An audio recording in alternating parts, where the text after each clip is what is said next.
Assalamualaikum warahmatullahi wabarakatuh. Perkenalkan, nama aku Nurmoda, NIM 1940-2497. Ini adalah video pertama aku di YouTube. Aku harap kamu dapat menyukainya dan bermanfaat buat kamu. Di sini aku menjelaskan mengenai dasar-dasar auditing. Yang pertama mengenai definisi auditing, perbedaan antara auditing dan akuntansi, dan jenis-jenis jasa audit. Hope you enjoyed this video and jangan lupa like, share, and subscribe my YouTube channel, okay? Let's start the video. Oke, materi pertama adalah mengenai definisi auditing.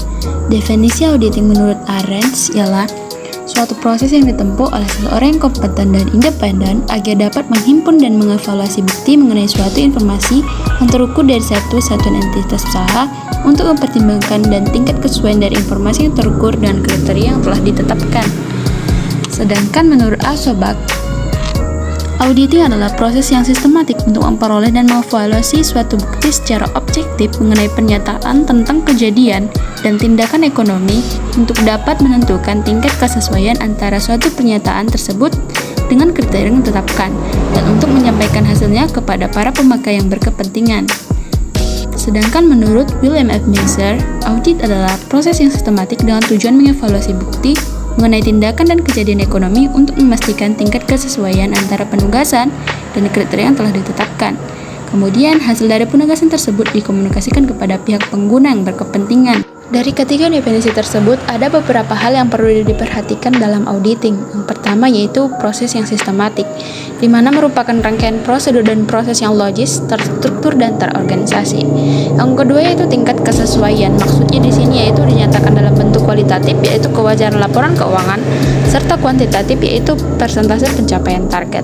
Kemudian asersi tindakan dari kejadian ekonomi. Maksudnya asersi adalah suatu pernyataan secara menyeluruh pihak yang bertanggung jawab atas suatu pernyataan. Selanjutnya kriteria ditetapkan. Maksudnya itu kriteria berdasarkan PAI dan SAK.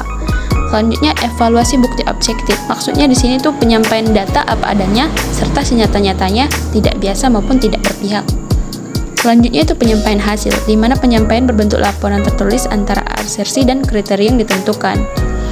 Selanjutnya di sini ada pemakaian berkepentingan, di antaranya seperti investor, pemerintah, kreditor, serikat pekerja perusahaan, asosiasi dagang, buruh, dan masyarakat. Oke, selanjutnya yaitu mengenai perbedaan audit dengan akuntansi. Yang pertama yaitu perbedaan mengenai definisi, di mana auditing merupakan pemeriksaan atas pembukuan dan laporan keuangan suatu organisasi. Sedangkan akuntansi merupakan pencatatan yang secara sistematis dari rekening suatu organisasi dan penyusunan laporan keuangan pada akhir tahun. Perbedaan selanjutnya yaitu mengenai metode. Auditing memperoleh dan menilai atau mengevaluasi bukti yang berhubungan dengan laporan keuangan yang disusun oleh manajemen. Sedangkan akuntansi mengidentifikasi kejadian-kejadian dan kemudian mengukur, mencatat, mengklasifikasikan, dan meringkasnya dalam catatan-catatan akuntansi. Selanjutnya itu perbedaan mengenai tujuan, di mana auditing bertujuan untuk menyatakan pendapat tentang kewajaran laporan keuangan. Sedangkan akuntansi bertujuan untuk menyusun dan mendistribusikan laporan keuangan tersebut. Sedangkan yang selanjutnya itu mengenai peraturan, di mana auditing mengikuti aturan standar auditing, sedangkan akuntansi mengikuti aturan accounting standard. Perbedaan siklus auditing dan akuntansi, di mana akuntansi meliputi siklus yang pertama mengenai transaksi, kemudian jurnal, buku besar, lalu laporan keuangan.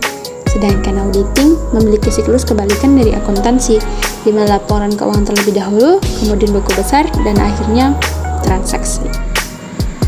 Selanjutnya itu output dari akuntansi dan auditing, di mana akuntansi akan menghasilkan output berupa laporan keuangan, sedangkan auditing akan menghasilkan output berupa pendapat, di mana ada beberapa pendapat yang dihasilkan dari auditing. Yang pertama yaitu unqualified opinion, yaitu pendapat wajar tanpa pengecualian. Kemudian modified and qualified opinion, yaitu opini wajar tanpa pengecualian, sedangkan qualified opinion yaitu pendapat wajar dengan pengecualian, sedangkan adverse opinion yaitu pendapat tidak wajar, dan disclaimer of opinion yaitu pernyataan tidak memberikan pendapat. Oke, masuk kita kepada pembahasan yang terakhir yaitu mengenai jenis-jenis jasa audit. Secara umum ada 3 jenis-jenis jasa audit. Yang pertama yaitu audit laporan keuangan, di mana audit laporan keuangan merupakan suatu pemeriksaan audit terhadap laporan keuangan perusahaan atau organisasi yang akan menghasilkan opini pihak ketiga mengenai relevansi, akurasi, dan kelengkapan laporan tersebut. Yang kedua yaitu audit kepatuhan, di mana merupakan suatu pemeriksaan yang dilakukan untuk mengetahui apakah perusahaan telah menaati peraturan-peraturan dan kebijakan-kebijakan yang berlaku, baik yang diterapkan oleh pihak intern maupun pihak ekstern perusahaan. Kemudian, audit operasional merupakan suatu pemeriksaan terhadap kegiatan operasi suatu perusahaan, termasuk kebijakan akuntansi dan kebijakan operasional yang telah diterapkan oleh manajemen, dengan maksud untuk mengetahui apakah kegiatan operasi telah dilakukan secara efektif, efisien, dan ekonomis. Oke, pembahasan semuanya sudah aku jelaskan di video. Thanks for watching and see you in the next video.